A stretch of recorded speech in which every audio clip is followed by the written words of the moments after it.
Okay, welcome to another episode of Hoops in the P.N.W. I did a little math count with my episodes last time, and we've gotten into a little bit of a flurry of these last couple weeks.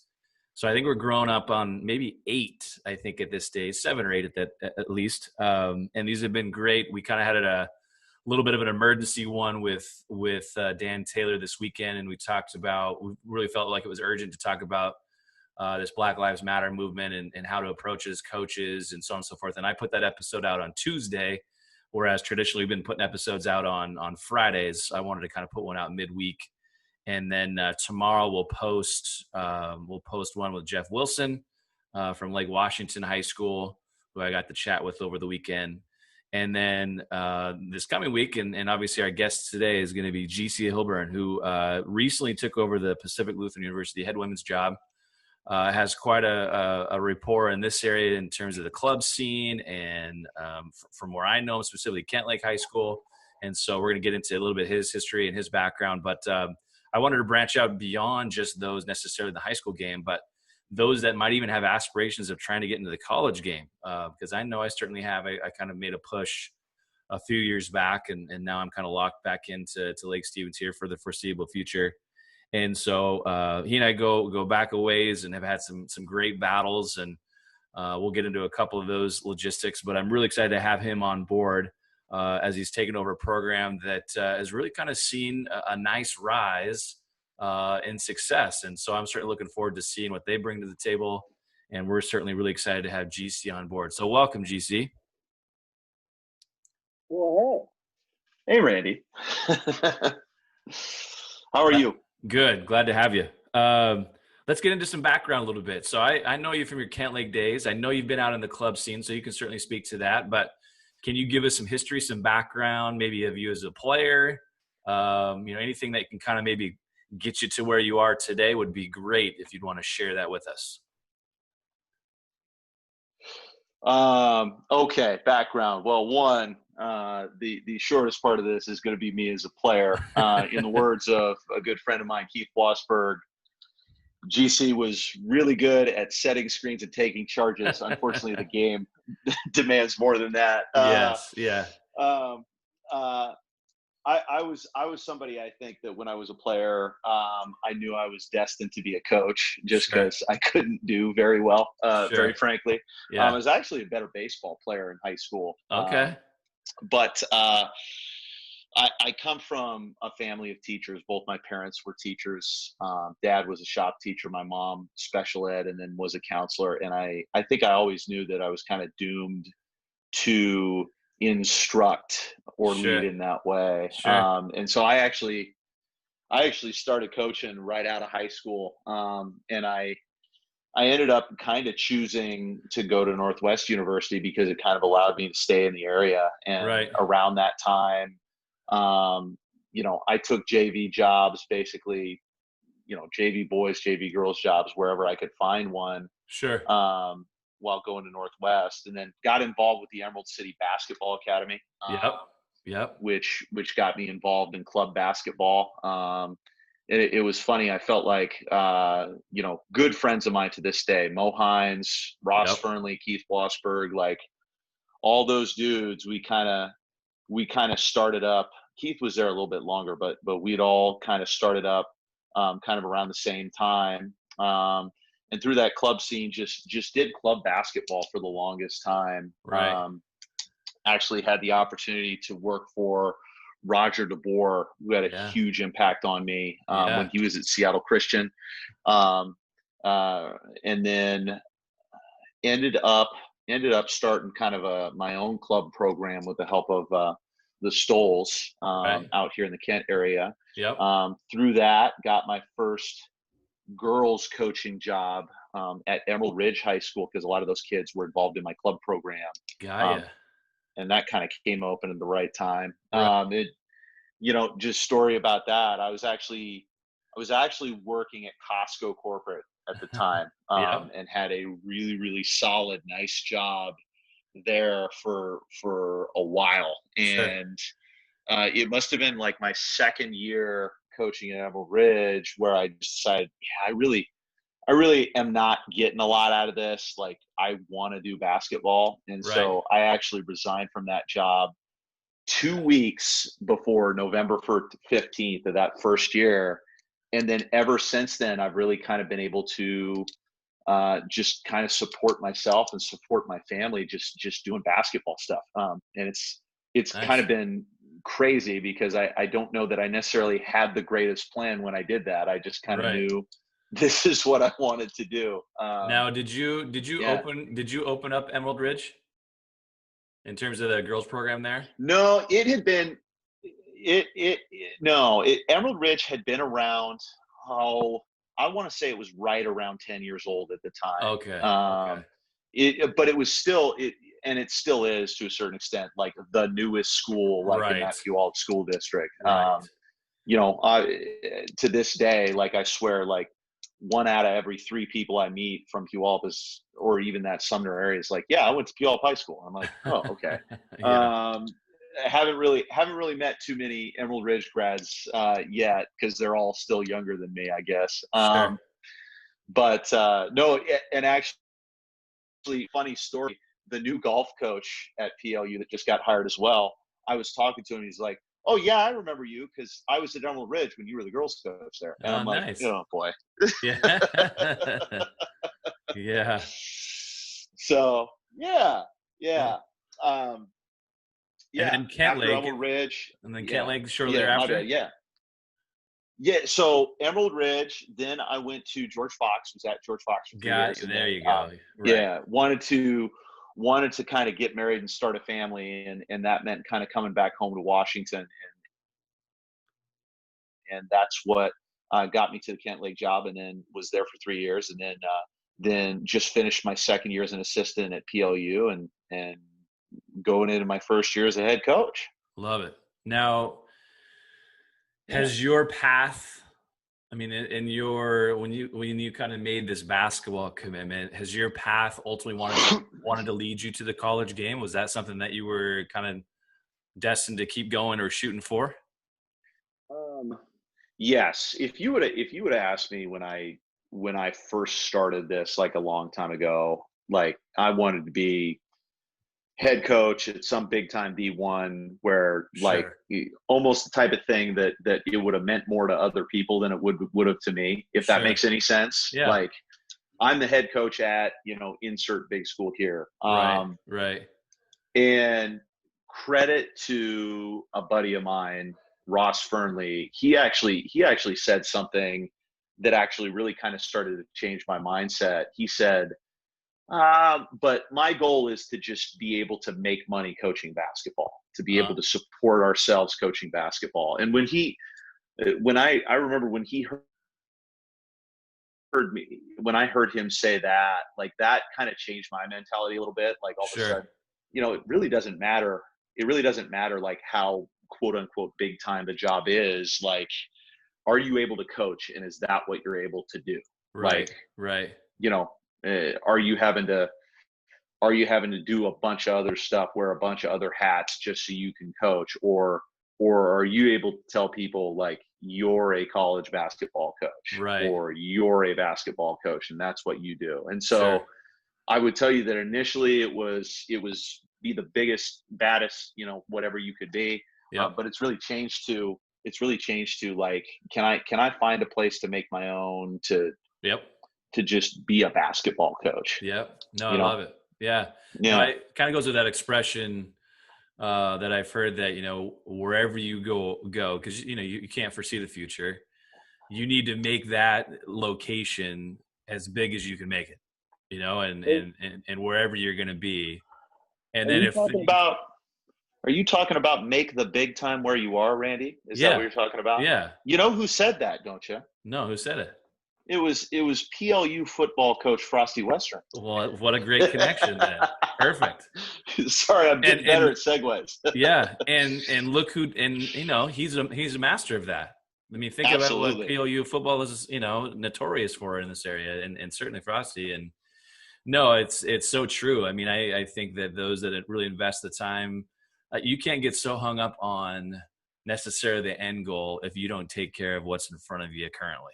Because the end goal, Absolutely. if it's a Division I head, job somewhere, that's never going to happen if you can't take care of, those opportunities that you're presently in, or what have you. And, for that matter, you got to be a little lucky, you got to have a little bit of health. You got to, as we'll talk about here in a little bit, got to be able to network well. And then if those things happen and fall where they may, then more power to you, ultimately. So it sounds like your background, very similar to Jeff in terms of, you've got a pretty extensive hook into the club scene and AAU arena and so on and so forth, that really kind of, I feel like you could probably say, really shaped what you are all about. And I would imagine to some degree how you coach. Would you agree? Maybe the club scenes maybe had more of an influence in terms of coaching the game?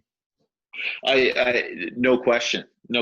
And I would tell you first and foremost, just how I try to coach players and how I try and coach teams. I would tell you that I'm so used to, hey, we got a tournament this weekend and we got maybe 2 practices, so we got to get a team ready to play. Right. And if anything, like one of the things that I've had to get better at is, hey, now you have 5 days a week, and now you have all this other time to go into detail and to do so much more deep work.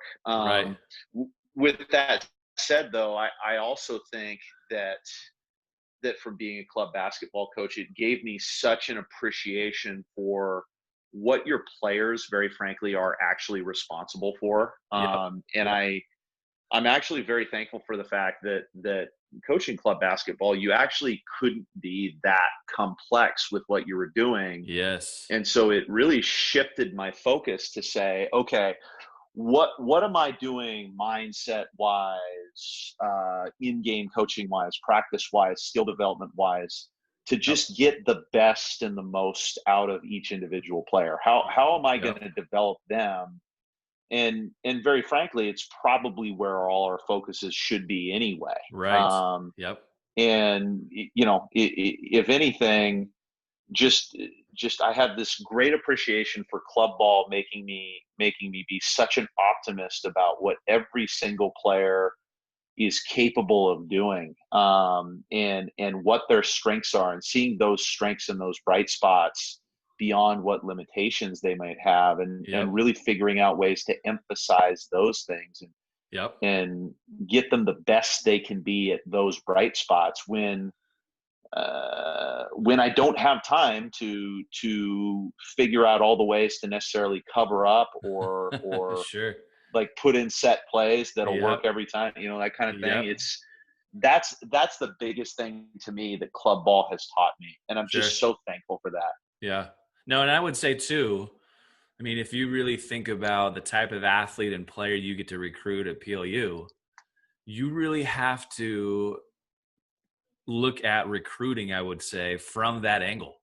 In other words, I'm not going to necessarily get those, major D1 type of kids. I would love to get those Division II type of kids, but I got to find the kids, the maybe diamonds in the rough that I can, okay, what can they do for us that can be really serviceable at our level? And when you think about your experience there, and then obviously you've got some with George Fox and what have you, that I think is going to go a long way towards, continuing the rise in Pacific Lutheran basketball. Pacific Lutherans, struggled up until, these last few years. And in terms of like the Northwest Conference and how competitive the conference is at the Division III level in this area, you got to have some of that foresight, some of that forward thinking, if you will. And so do you feel like that's really going to benefit you as you transition to the head job here at PLU? No question. It's college basketball, so recruiting is, it's basically, especially right now, it's the highest priority, and then even in season, it's going to be one of the highest priorities.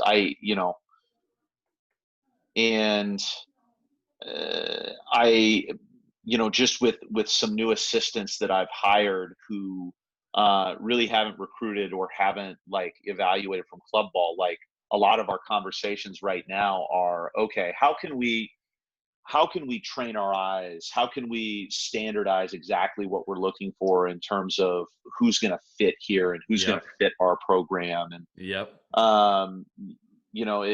but with that said, I'm very conscious of the fact that as data driven and analytics driven and research driven as I try to be as a head coach, like a lot of my recruiting strengths right now just come from the fact that I have coached a lot of club basketball and I have seen a lot of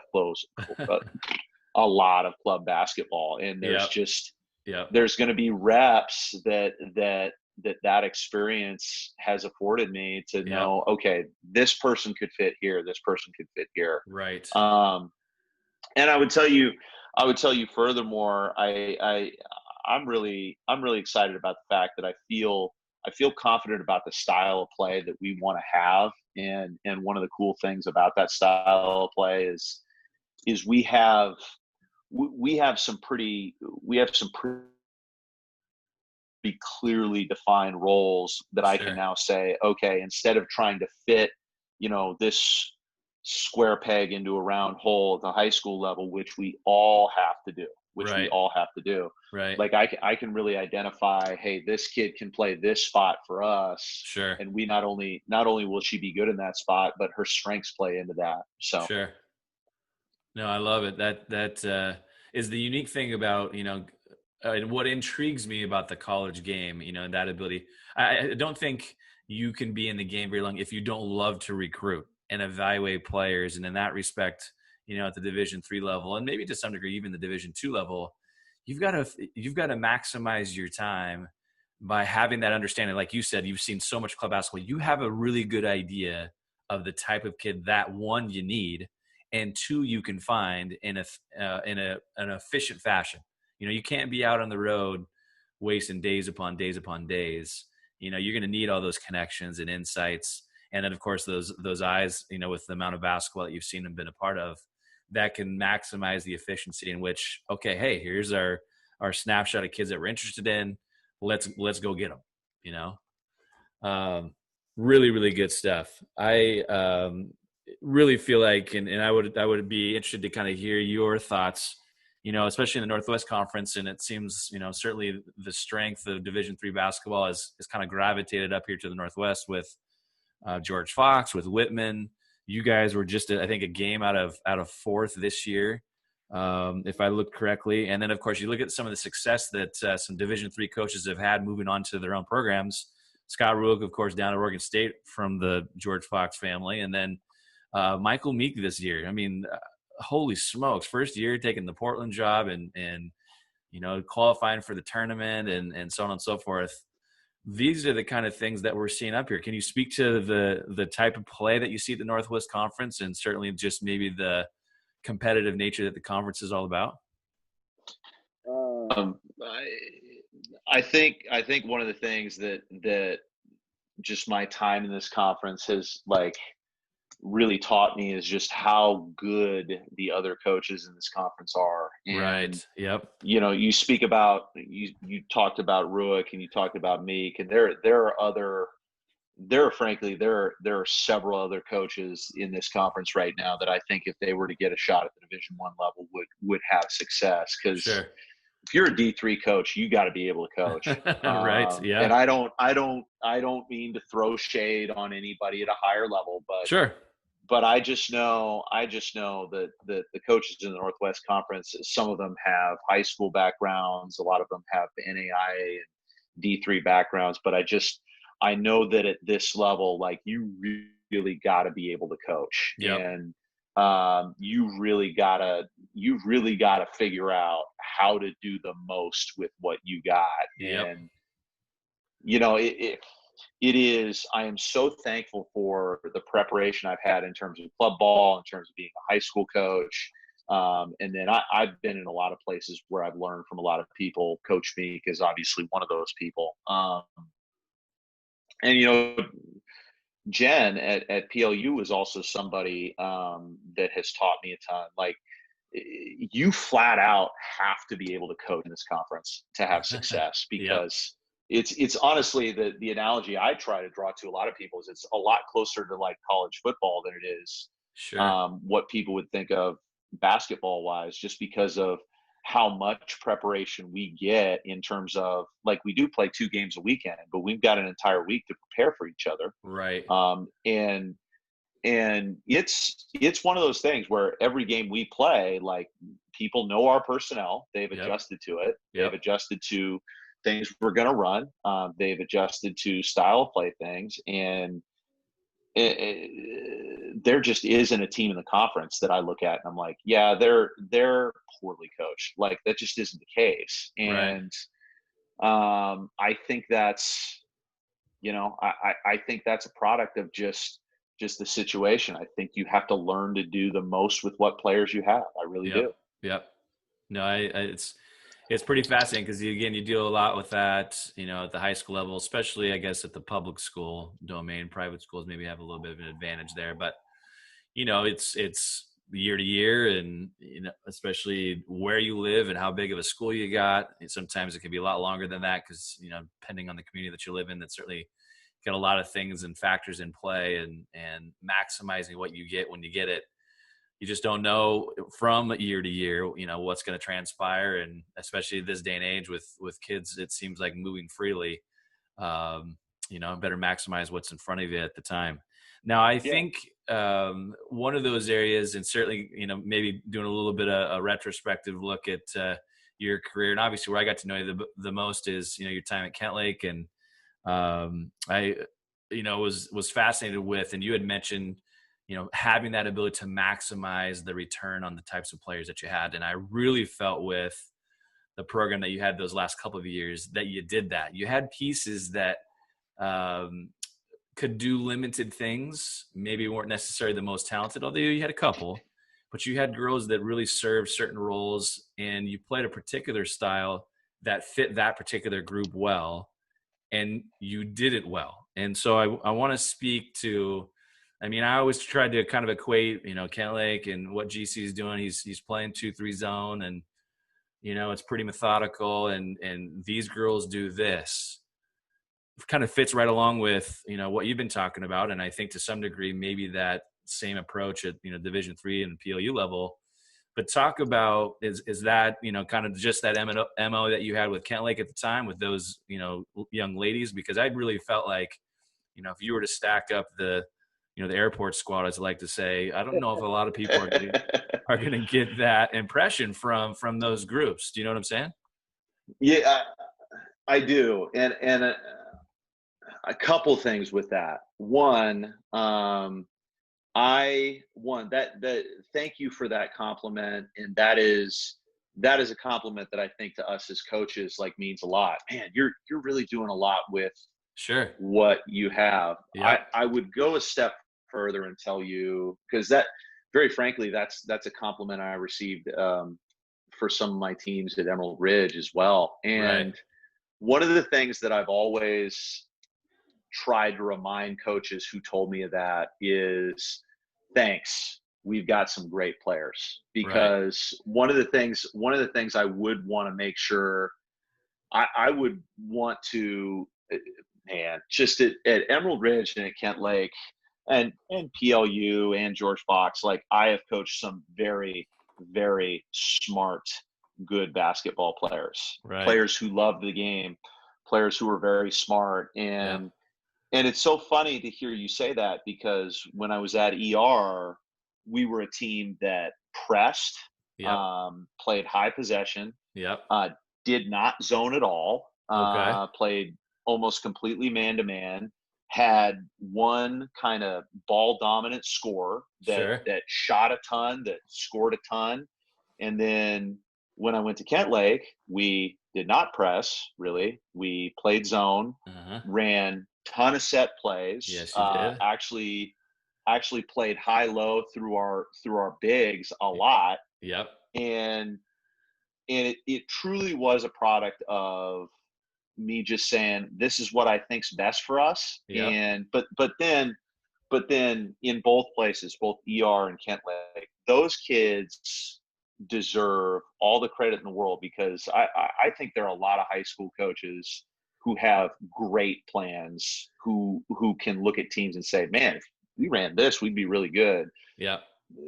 ultimately your players buying into that vision and executing it is their fault. And so, like, you as a coach are providing the template essentially, but it's ultimately up to them for them to carry it out. It just makes us look absolutely good. absolutely. Yeah, And sure. when I think back of not just the Kentlake team but the ER team, like, Mhm. I think about how thankful I am to have coached, like, just kids that believed in what we were doing, Sure. and just were so smart and did all these things. Like, I can't tell you how many things. Hopefully, this doesn't get too self-deprecating, but I can't tell you how many times. Maybe this is a sign of a good coach. I don't know, but people have come up to me and said, "Man, I can't believe your kids do that, man. Yeah. That's such good coaching." I'm like, shoot, that kid just did that on their own and made me look good, man. Sure. But that's part of the deal. Yeah. That's part of it. Is Well, setting that template. yeah. No, and shoot, I'll take our state tournament game in 2018 where you have some girl we don't even have on a scouting report hit 4 threes in the first half. And, just stuff that drives coaches nuts. You do everything you can to get Absolutely. prepared, and you have the unknown variables going. But I talked about this with Jeff the other day, and his magical run with his Lake Washington crew, and having kids that just were ready and rose to the occasion and made plays when you needed them to. Ultimately, so. But no, what was special about it, and when I reflect on that particular experience, and taking that group, that you had in particular, Kylie had injured her ankle, and I don't shoot, who knows, maybe it was like 80% or something like that. Mm-hmm. And, we missed shots and we knew what was coming. Kent Lake's going to 2-3 zone us, and your post player shoots under 20% from the free throw line and she shoots 80 in our game. Those kind of things, just for whatever reason, it was that day. But where I'm going with this is, what we were looking forward to, and you guys would have been too, was you had Central Valley the next day. And we had played Central Valley actually earlier in the season at, Wilson High School, I think, at some event. And it was an opportunity where, like, shoot, the whole Twins, probably the best, team, or Washington State girls basketball team in history. It's a great RPI game. We're gonna go have fun with it and play our rear ends off and see how things shake. And man, before we knew it, we were down 25-4 after one. And but from that point on, it was like there was nothing I could do there to to be critical or whatever, and try to survive. And frankly, we were overwhelmed at how they warmed up. Is ultimately why we got off to that kind of start. But we did play them even the remaining 3 quarters, and I am proud to say we were the last team to put 50 on them that particular year, and they were incredible. Now, to fast forward to that season, of course, you guys get us in that first round. We end up going home, and then you guys have Central Valley the next day. And it's a massive task, Now, I don't know of very many college head coaches that on their resume can, where I'm going with this too. Oh, absolutely. On their resume can say, yeah, we were scoreless for a half in a state tournament game. And people would double take that, like, oh, well, okay, maybe a quarter. No, a half. Now, before we get to that, I'm going to fast forward to this, where you took your lumps, but you were guaranteed the next day. And that's kind of how we looked at it too. If we had gotten by you guys on that Wednesday, Thursday, man, we get a free shot. We got another game the next day at Central Valley. Again, one of probably the best teams ever. Go play. And where I'm going it ultimately is, okay, you guys took your lumps, but you walked out of there 2 days later and placed for the trophy. Yeah. Now, speak to that experience. You could talk about the Central Valley angle if you'd like, but where I'd really like to, and I've told you this before, but your ability to get your kids to find a way to win the next day, first and foremost, then everything's gravy after that. But to win the next day after how teenagers are going to work, oh goodness, we just got held scoreless in a half. You know, that has the potential just to implode. So you want to speak about that team, that experience, and just, you know, being able to ultimately place? Because I think that's probably a pretty great story for the sake of our coaches on here. Go ahead. It is. It is. One of the things about that year that I think is just kind of a funny thing is that, that team really only played 7 kids. Yep.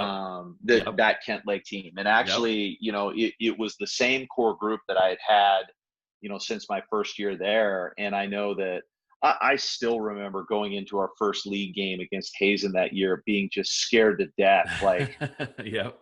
Oh man, like we're gonna get in foul trouble. Oh man, Yeah. I gotta have all these kids.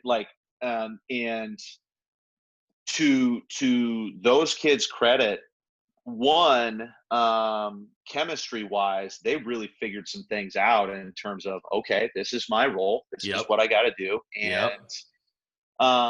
and furthermore, learn to play with not fouling. Yep. Learn to play really, like, they were already smart, but play even smarter. Sure. And I think that comfortability in terms of, like, everybody talks about chemistry. Like, sometimes one of the things that helps you chemistry wise is just having a tighter group, like just Yep. having a smaller group of kids. And now all of a sudden kids aren't looking over their shoulder. Right. Kids think, okay, this is what I have to do for us to be successful. This is what I do. And Sure. they become a little bit more connected with each other. Yeah. And with that said, like, we, you talked about knowing what was coming. We knew what was coming with Central Valley as well. And man, Freddie did such a good job with that team. Was such a good coach for that team because he got them to play hard. And they had played hard. Played hard. Yeah. Oh, Like it's one of the things that very frankly, I think it's undersold a little bit. Is he had some very good players, but he did a wonderful job with that group of kids. And very frankly, like, one of the things I always thought about in terms of our Kentlake team is we had all these pitches we tried to throw at people, right. Yeah. to make it hard, and Freddie, on the other hand, had his team prepared not only to hit those pitches, but he had a bunch of pitches to throw himself. Yes. Yes. And their fastball was like at 110, where ours was like at 92. Yes. And it is, it's one of those things where you're playing a very good team, and then some of your shots don't fall. And I've gone back and I've looked at film of that game and been upset with myself as a coach, because every time we played that Central Valley team over 2 years, I want to say 3 times, and every single time we played them, I came away with, okay, I've got to add something. And it didn't help us in that third game, but we were a much better team after playing them, just because of what they kind of put on us. Yes. In terms of the effort we had to play with, in terms of what we had to be prepared for. And I'm so thankful for that experience, because it's one where, like I think everybody talks about having to get back up after falling. Like, that's the most important thing. Yep. And I guess one of the things that I'm really proud about that team after that experience is there was at no point during that game where the thought was, oh man, we've been blanked. Oh man, no, we were still committed to, okay, this is what we do. This is what we got to do to make it work. Yep. And obviously I didn't want that to happen. But at the same time, you're exactly right. It all of a sudden turns into this story of, that happened, and we are reacting to it this way. And I would tell you that this goes back to my kids. One of the things I appreciate about that group so much is they had the exact right amount of confidence. Like, they didn't think too much of themselves. They didn't think too little. And what that translates into is they knew what their strengths were, they knew what their weaknesses were, they knew what we had to do in order to be our best selves. Yep. And coming out of that game, they almost had this baseball player's mentality of, I just had a game where I struck out twice. That's fine. Right. We'll play tomorrow. Right. And I Yeah. need to do this. And very frankly, it's something that I think a lot of our players and even us coaches could learn from. Like, we all have that picture of a baseball player, like after they strike out, literally acting like nothing's happened. Yep.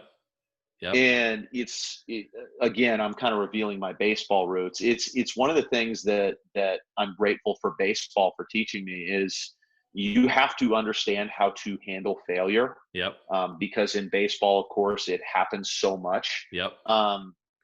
And in basketball, it's the scenario you're talking about. It's having a game where it's your worst offensive half of the season, but there's a game the next day, and you've got to kind of flush it and show up. And our kid, that was the message after the game, and that's what our kids did. Yeah.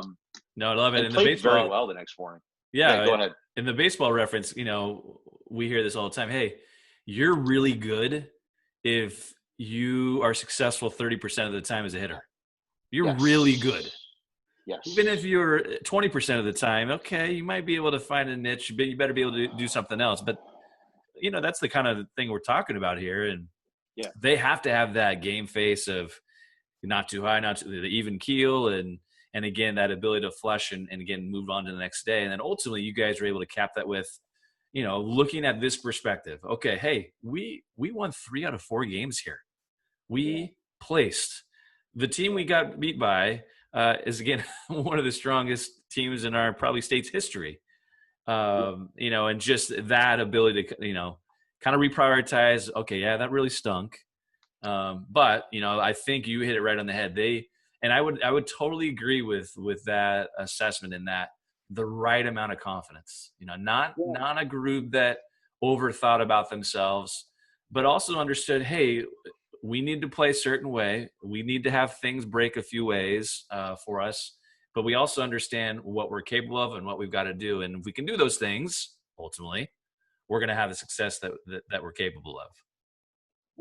And I think, and I feel silly for not kind of recognizing that this is the word I was kind of searching for, but it's a level of humility. Yes. It's a level of, okay, I've got to be concerned about myself and my team reaching its full potential, being its best. Yeah. That's what's ultimately the most I can be in control of. And that's what you have to be focused on. And you have to have this perspective and this mindset that allows you and forces you to focus on that, not who your opponent is. Yeah. No, I love it. No, one thing I wanted to come back to, you had mentioned, with regards to Central Valley, and again, Freddie, amazing job. It would be easy when you have he had 3 that year, 3 D1 kids, 2 that are going to Stanford, and roll the ball out and say, hey, let's have a hell of a year. And you know what? They probably would have been fine and probably accomplished the same thing. But their ability to day after day. Now, granted, I get the year before was probably a little bit of motivation for them getting beat, but still at that high of a level. And then it wasn't just their D1 kids. It was up and down across their program. The maximum of what those kids can do, they were given the maximum. I mean, it was just such a great perspective as a coach. And as you talked about it and mentioned, having seen Central Valley previous times, it sounds like, with Kentlake, and then certainly with what I walked away with when we played them that year, as a coach, it forces you to, okay, man, we need something different here. It forces you as a coach to be like, to really kind of look introspectively and say, okay, man, we're kind of tapped out, and we got exposed to a point where I've got to be better as a coach. I mean, I would totally agree with that assessment, because we certainly felt that way, and that, hey, we're not there yet. We've still got a ways to go to hopefully be there by the end of March. But how about as a program here moving forward to get to that maybe state championship level. Would you agree? Oh, absolutely. We had this unique team where one of our best, where our best percentage wise 3-point shooter was our power forward. And Right. so, Yep. we're doing all this pick and pop stuff where, Yep. in league and in some of the playoffs, she's having games where she hits, 4 or 5 threes a game Yep. against drop coverage or hard hedges. Right. And then all of a sudden we're playing CV, and that's one of the whole kids hedging that screen recovering. Right. It's a different deal now. Yeah, it's a different totally. deal now. And it's a Stanford level deal. Yeah. And not to mention the kid on the ball's a little bit better. Yes. And so like I know that that's when I started thinking about, okay, how are we going to do some false motion in front of our stuff to hide things, to mask things? Yep. What are we doing defensively? Because then on offense, they were absolutely good enough that Freddie could have just let him play, and he did a little bit. They had a motion base, if I could remember, but then they ran some sets, and they were one of the tougher. You guys, I remember you guys, your squad at Stevens ran some great stuff. And then Freddie's team as well ran some of the plays that actually we ran zone offense wise, just in a different order. And then all of a sudden the preparation for us defensively was much different. Right. Because a lot of the reason we zoned was we'd only see 2 or 3 things, whereas people had loaded up the man side of stuff. Yep. Well, I would say to some degree, that's, if I was looking at the high school level, of play, traditionally, I mean, come on, we all love our specials that we have on the man side, and zone generally tends to get a little bit overlooked, which teams struggle with it because you force them. I mean, and again, we've heard many coaches say this. Think about, and this is Jim Boeheim's thing of playing 2-3 zone all the time. Think how many, he said this at a clinic back when the Nike clinics were in Portland, however many years ago that was, dating myself, 20 years ago. He said, he opened his clinic and he said, okay, I know all of you are here to hear about the 2-3 zone. He goes, raise your hand if a team comes out and they hit a 3-point shot and you instantly get out of 2-3 zone. And about half the room raised their hand. He goes, okay, well then all of you get out of here. You don't need to be, I mean, and then he parlayed it and he said, well, let's understand this. Why Syracuse? Why the 2-3 zone? Why do we stay with it consistently? Well, of course they can recruit to it. And that's certainly a huge thing. But the other side of it is, okay, as he mentioned, how much are you going to prepare for man-wise? Probably a gazillion things. Whereas zone-wise, a lot of teams programs have just, okay, here's a base set of things we do against zones. And it's going to be a lot easier to prepare that way than, the gazillion man things that are out there. And, usually most coaches concentrate on, if you will. So, but yeah, no, such good perspective in terms of, and you almost need those kind of games as a coach just to kind of maybe knock yourself back down a little bit. I know for us, it was really, really good at, one angle for us, coming out of that Central Valley game, and especially again, being down 25-4, and again, this is before that we knew that was going to take place. It was like, okay, the whole night tonight, there's not going to be one critical thing I'm going to say to our kids, because I already know they're overwhelmed. Yeah. And so all of a sudden it's, it's 14-0 and it's 3 minutes in maybe. And, I finally call a timeout, and the girls' eyes are just, as wide as saucers. And, all I can do is just laugh and say, hey, we're okay. Let's put it this way. We've just played 3 minutes. We still have, another 29 minutes to go.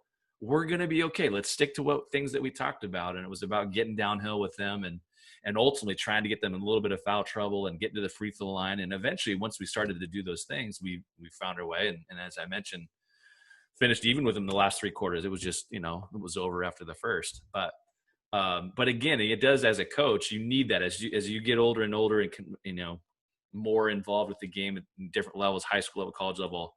You almost need that little humbling experience like that to say, okay, I've got to be better first and foremost. I can't expect my players to be better if I'm not going to be better, from the outset, if you will. So, awesome stuff. All right. So let's go at it from this angle here. So you obviously, have head coaching experience. You came from a program, obviously, Kentlake though before. your George Fox's experience is mixed in there too. So you've gone back and forth a couple of times from where here you were head coach, and then you make this transition to an assistant coach. Talk about the little bit.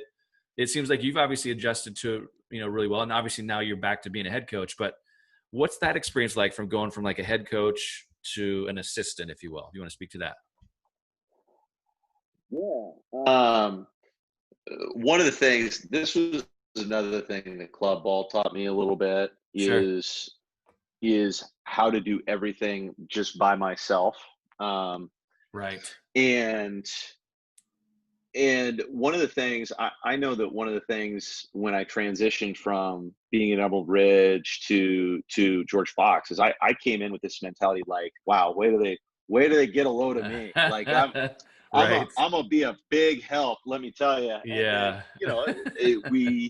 I talked about that word humble like earlier, Yes. like that was something I needed is to realize, oh, actually I'm not that important here. Like they were doing just fine before I showed up. Right.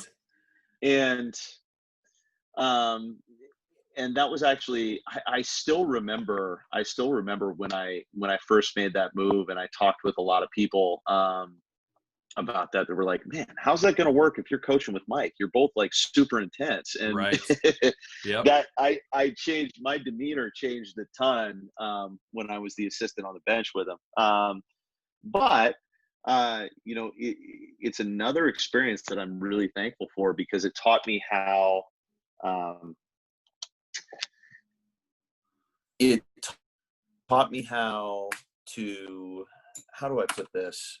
It taught me how to look at a situation, and instead of being concerned about what I want to do with it, instead learn all I could about that situation, and then Yep. figure out, like, with what was already going on, with what Right. they were already doing, how could I Right. complement it? How could I Sure. fit what I know and what I can do Yep. into that puzzle? Yep. And shoot, it's the biggest thing that I was able to do at Fox, and I'm so thankful that I had, that's something that very frankly Mike taught me and Mike helped me with to get me from a place of, okay, how am I going to see what they're doing and then complement it and then help with it. Right. And we really got to a great place with that over the time I was there. Yeah. No, I think it's fantastic. Now, I love that you brought this up, because this was going to be a piece of mine that I have appreciated about Mm-hmm. yourself. So when I talked to Joe, shoot, it's like episode 2, one of the things that I Mm-hmm. appreciate about him, and of course you as well, is we are all very similar in that we're vocal, and we Mm-hmm. Mm-hmm. have the best intentions for our kids at heart. There's no doubt about that. But I appreciate the ability to coach with volume that you use, and myself and Joe does quite a bit.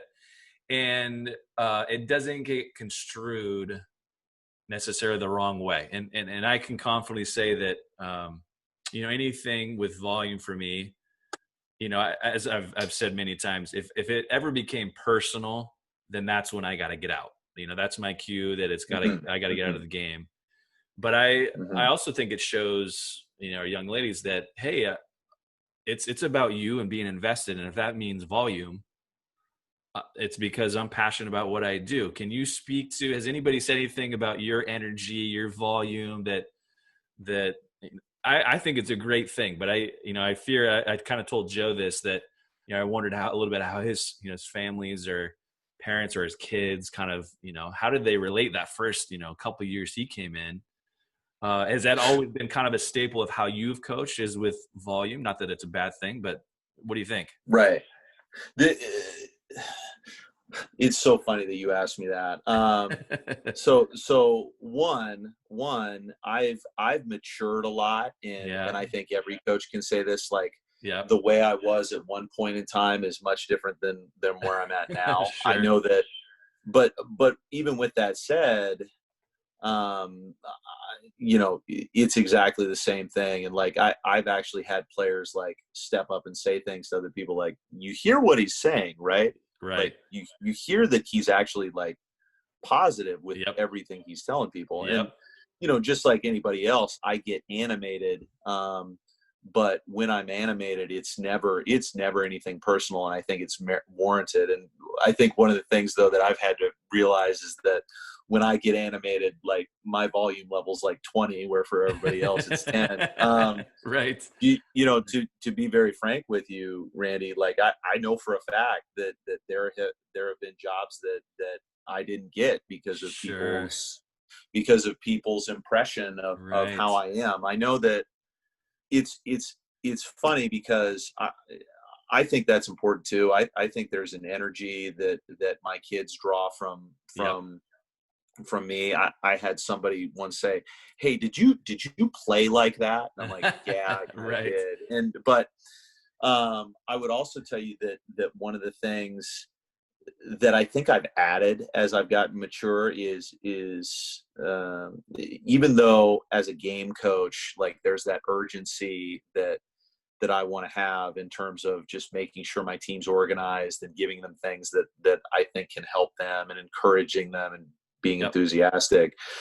A lot of people who have seen me over the course of the past 6 years know that a lot of my coaching now actually does take the form of one-on-one conversations. Nice.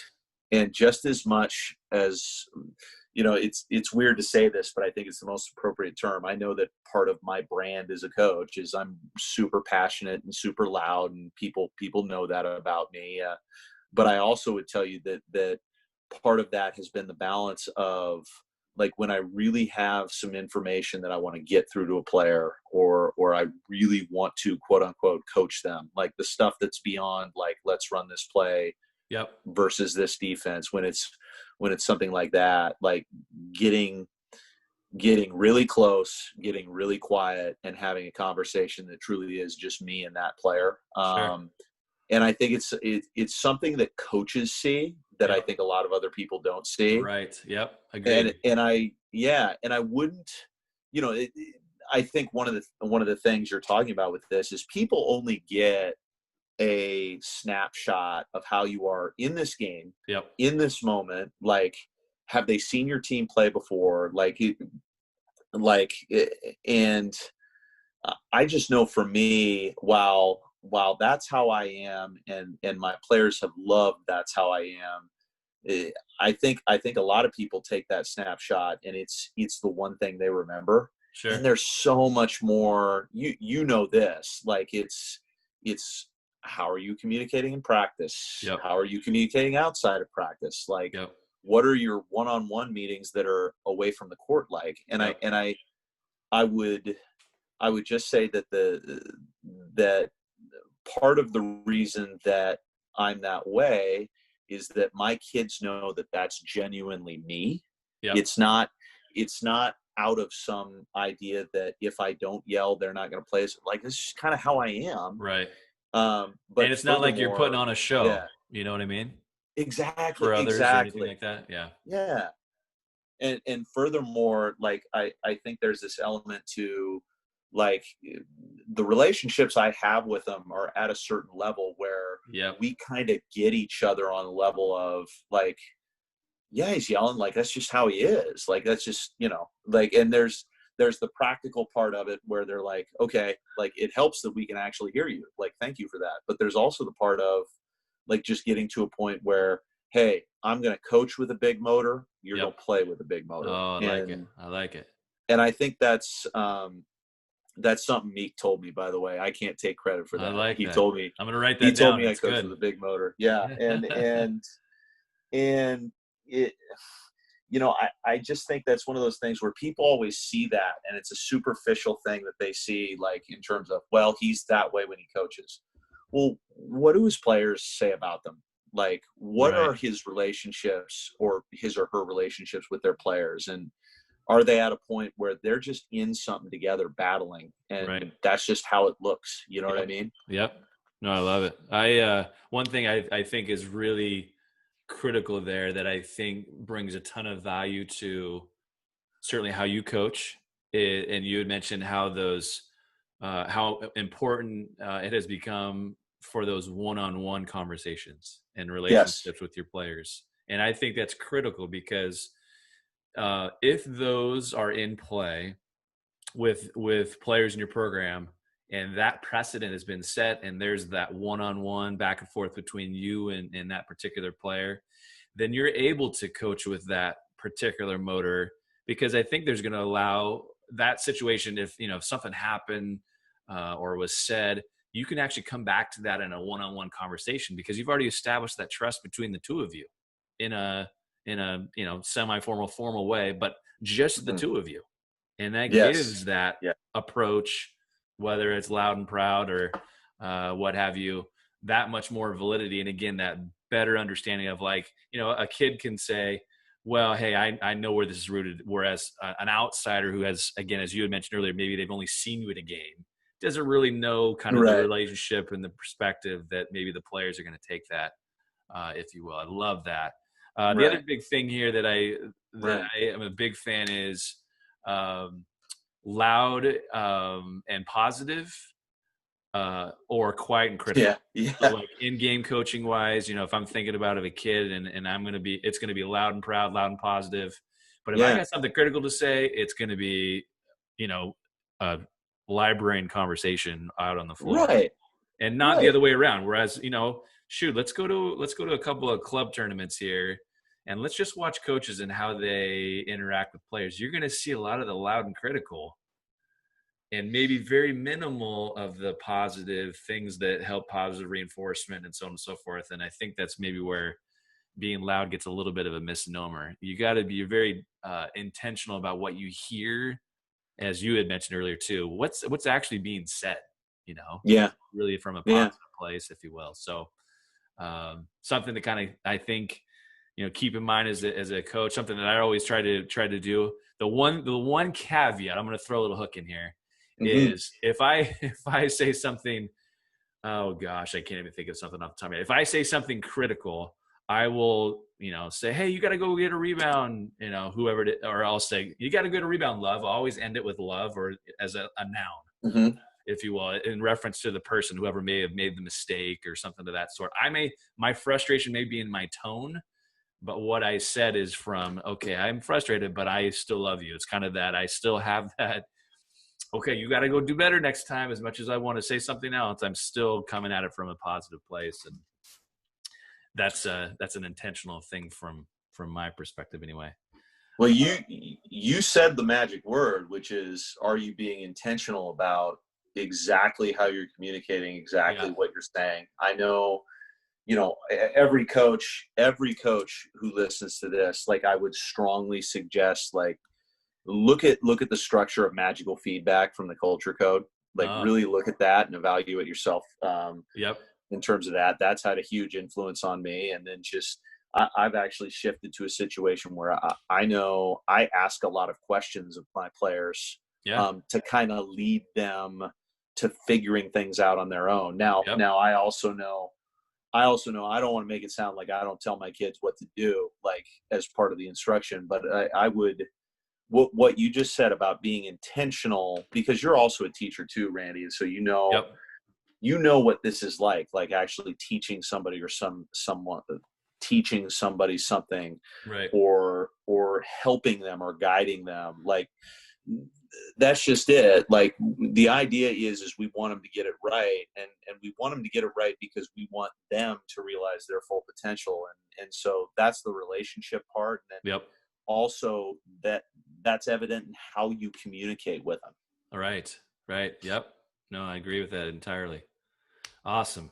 Well, hey, let's talk about a little bit of POU basketball. What's POU basketball look like next year? What are you looking forward to? Ooh, boy, I am really excited for next year.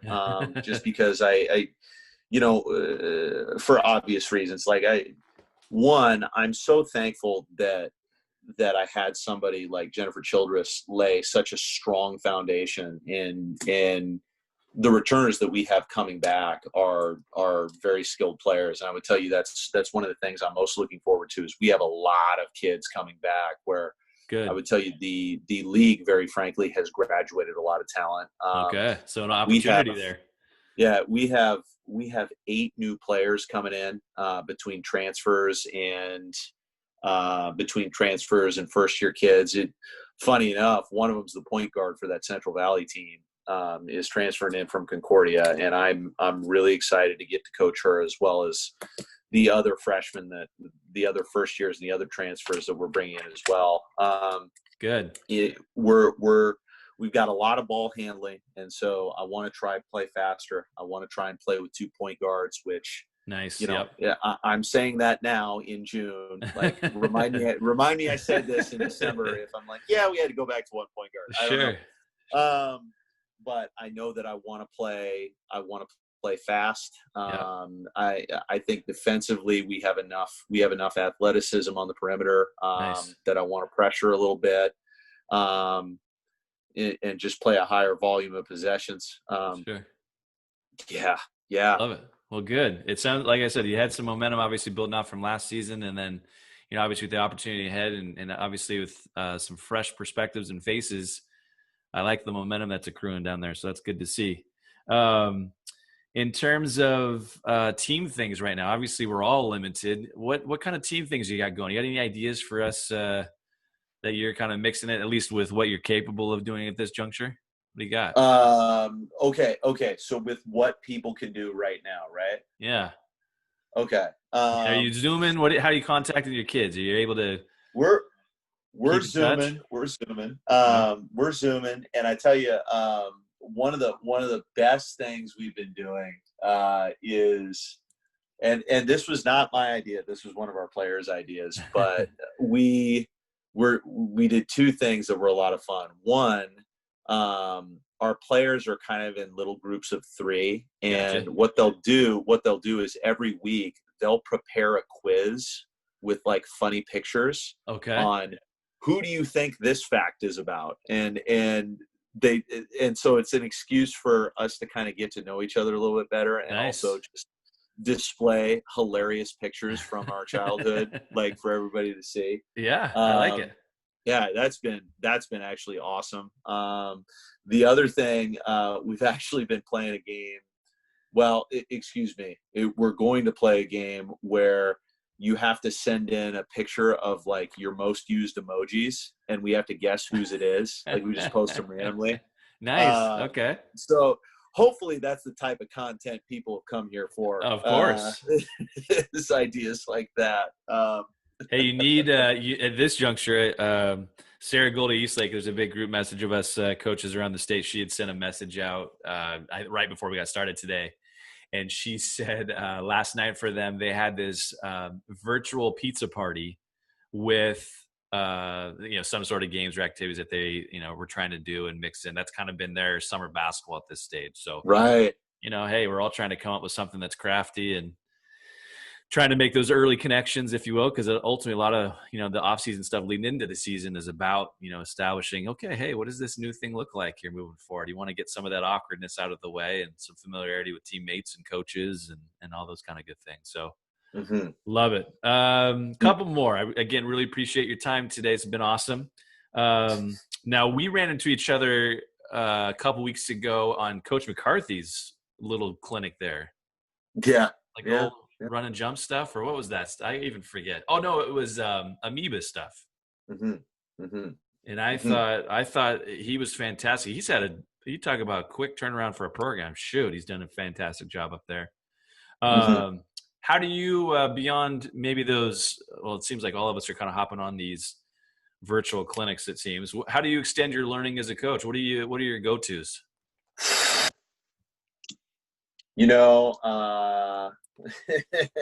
Okay, I'm gonna out him because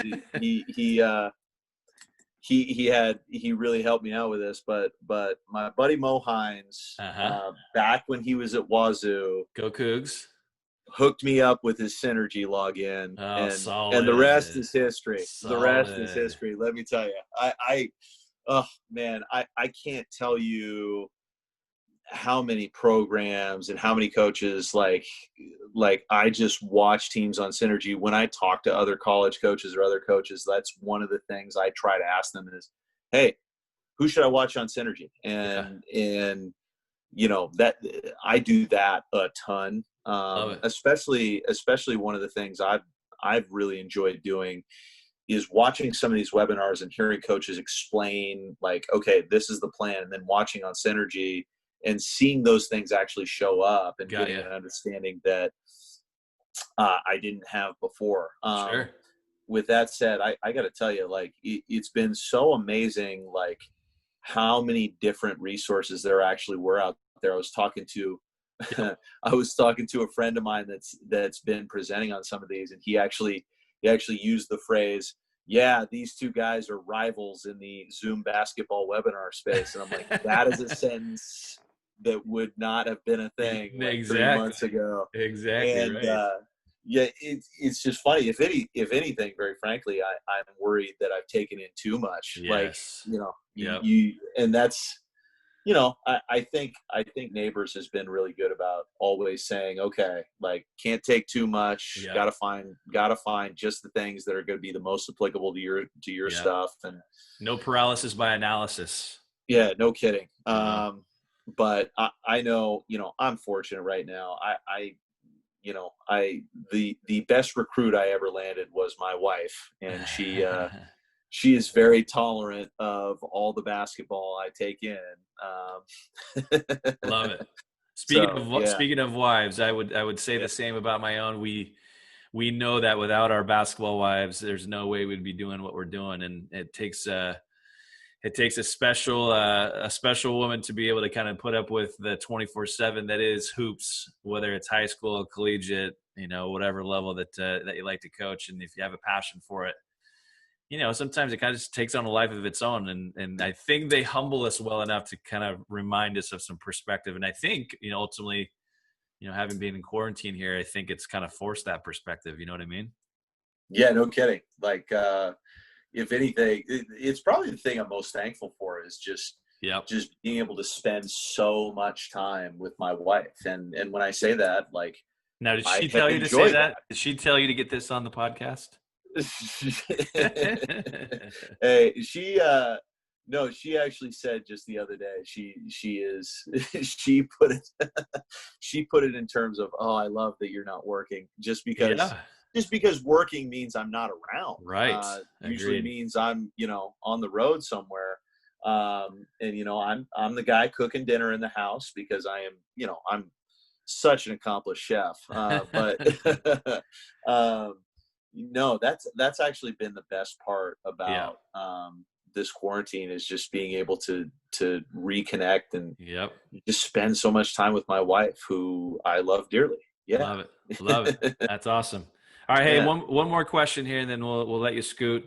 Okay. And again, appreciate your time here moving forward. We've all gone through, and I guess you could speak at this from a couple different angles if you'd like. You can go from a high school or a college perspective.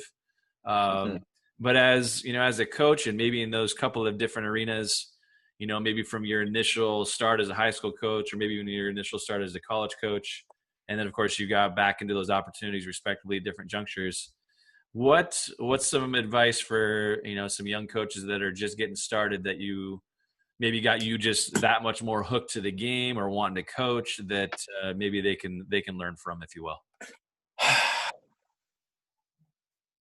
I had a feeling you were going to ask me this. The best book that I have written, or not written, wow, that'd be awesome. that I have read, I want to say in the past 2 or 3 years, is The Infinite Game by Simon Sinek. And the message of that book boils down to, it's not about it. Well, one, you have to look at this as an infinite game instead of a finite game with a clear end. Right. And so if that's the case, if you're going to look at coaching as an infinite game that really has no end, then your goal is to stay in the game. Your goal is to keep playing. And so how you are with players, how you are with other coaches, how you are with just everything you do has to be about you're trying to play this game in perpetuity, forever. Right. Yeah. Instead of the win that might come a week down the road, 2 weeks down the road, 3 weeks down the road. you're going to try and do things. You're going to try and conduct yourself so that something might happen 20 years down the road that might help you. And having that infinite mindset, I think it's something that, as I read that book, it's something that I could really relate to in terms of some of the things that I've done and did. I don't know how intentional I really was about them in that sense. Right. But really viewing this whole deal from that perspective is, I think, probably the best advice I could give somebody. Like it's kind of related to how a lot of us, when we go to a high school job, like one of the messages we want to send is, we're here to build a program. Right. We're here to build something. Like we're going to be here like 100 years after we start. Right. And sure. I also think that's related to the Frosty Western Coat, like make big time where you are. I think all that stuff is kind of from the same energy and is related. And so just really approach everything like it's going to go on forever, like you want it to go on forever. Yeah. No, I think that's fantastic. It really fits with the theme that we've kind of talked about with, our start on the podcast here in terms of, again, I've probably said this almost every episode, but the thread's been, we're using the game of basketball to teach life lessons. Yes. Yeah. That's the infinite perspective that, we've got to come at it as coaches. And as we talked about, with regards to our amazing basketball lives, when I, got started, with my first program at Lake Stevens, I kind of lost that because it was so much, I can't wait to have my own program and I'm going to shape it and develop it.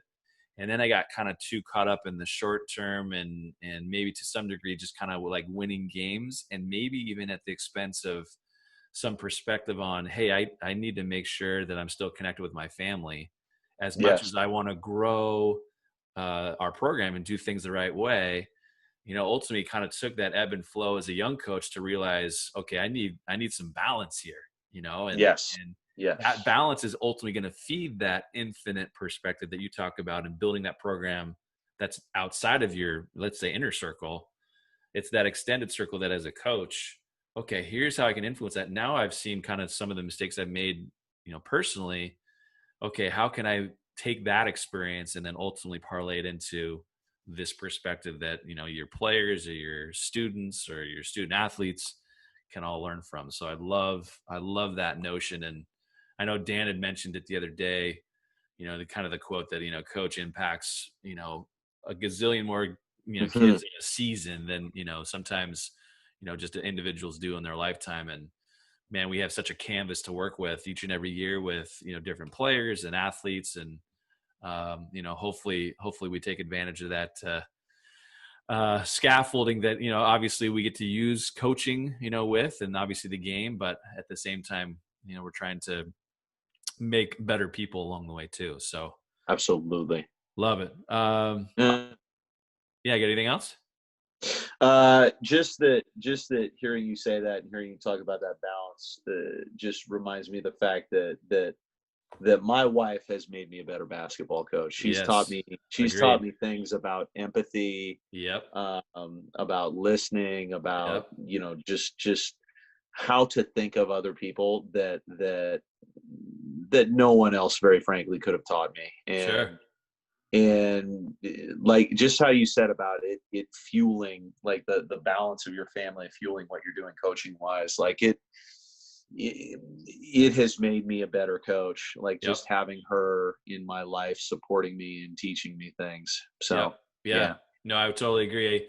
And I'd go even further to say, as coaches, we tend to hang on to some things for too long, or we get too caught up in maybe the emotion of a circumstance or a situation. And that outside perspective, as much as they're connected with us and everything that we do on and off the floor, there is that neutral component to it as well. And maybe that reality that we need as coaches, and some perspective that we need from maybe not necessarily taking things as seriously as maybe we do in a particular circumstance or, an event or what have you. And there's no question that's really helped me out, certainly as my career's gone along as well. So awesome stuff. Well, GC, I really appreciate it. I'm tremendously excited for you and the opportunity that I know many of us, that get into coaching. You know, again, I have kind of the same one adventure trying to get into the college game, and we've gone back quite a ways in terms of just our passion for kids and young ladies and the girls game, and for you to get an opportunity there to make your mark. I know there's going to be nothing but success for you here moving forward, and I wish you all the best. Thanks, man. And I'm very thankful to be able to count somebody like you as a friend, because that's been one of the best parts of the coaching business, is the relationships that I have with players and other coaches such as yourself. Indeed. All right. Well, thanks so much. I appreciate your time. All right.